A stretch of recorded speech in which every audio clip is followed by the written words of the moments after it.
Hello, everybody. It's Coach Ted here with another episode of Living Fully with ADHD, a series of Facebook Live videos offering tips and information about how to live more productively and enjoyably and fulfilled with ADHD.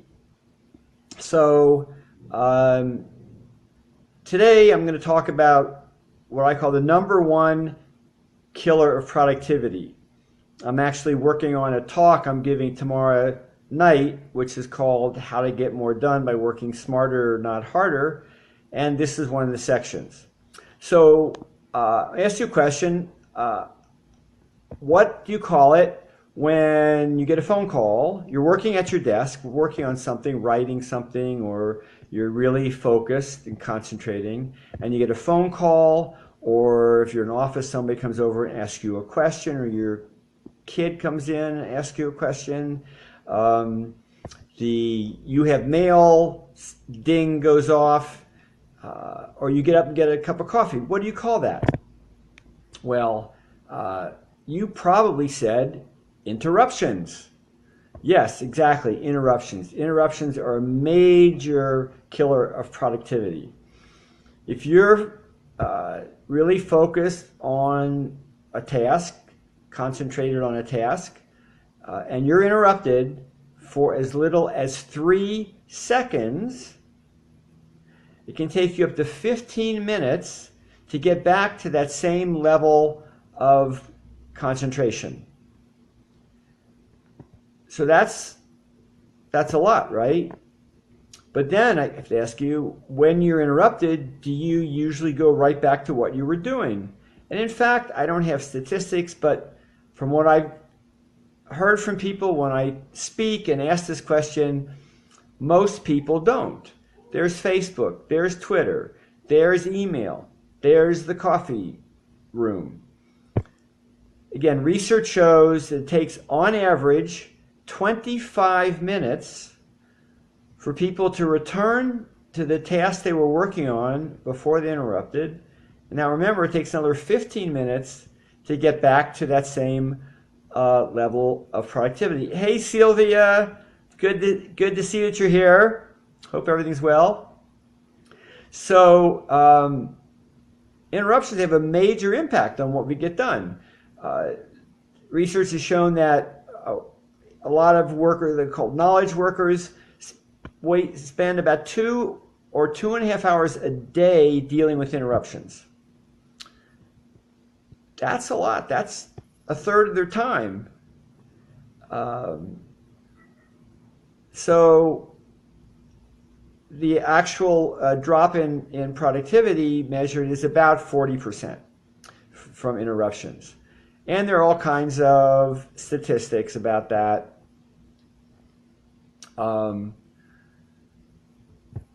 That tell you what an impact they have. Not only does it affect how much you get done, but it affects your morale. It affects your feeling about yourself. If you're not getting stuff done because you get interrupted a lot, then your self-confidence takes a hit. So there are a lot of impacts, negative impacts from interruptions. And I've got more that I could talk about, but I think that's probably giving you a pretty good idea of what interruptions do to us. Now there are 2 different kinds of interruptions. There are what I call external interruptions and internal interruptions. An external interruption is when something outside of yourself, your phone, your computer, another person interrupts you. And then there are internal interruptions where we interrupt ourselves. We're in the middle of something and we say, oh, I've got to check Facebook right now. Oh, I need to have a cup of coffee right now.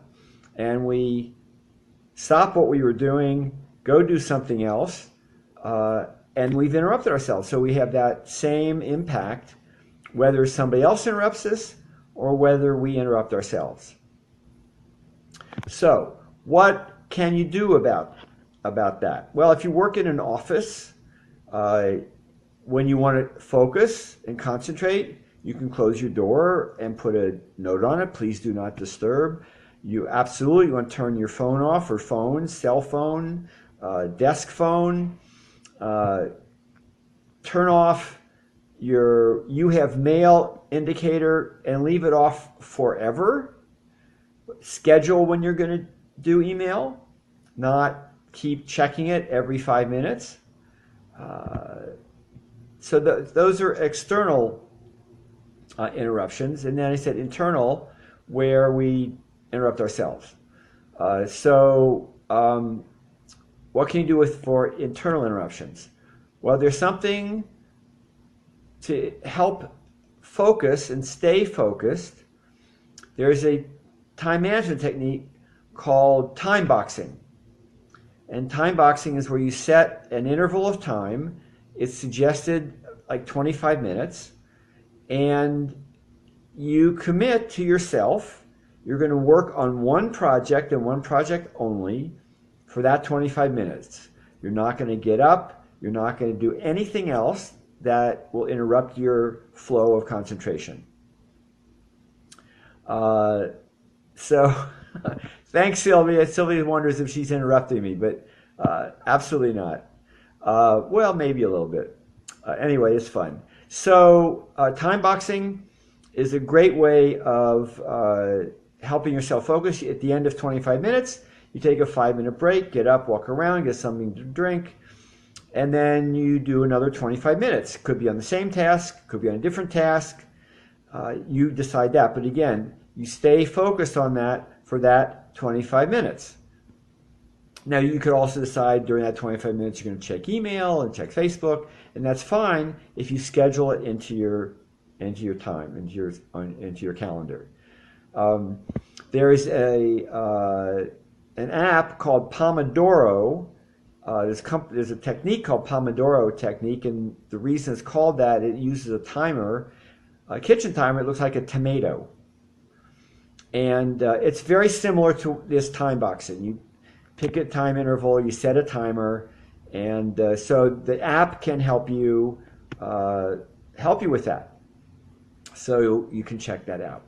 So hey, Katie, wonderful to see you. So there's lots more I could talk about interruptions. That's all I'm going to do for today. Don't want to make this too long. So have a great rest of the day, and I will be back on Thursday somewhere around midday. So take care, everybody. Bye-bye.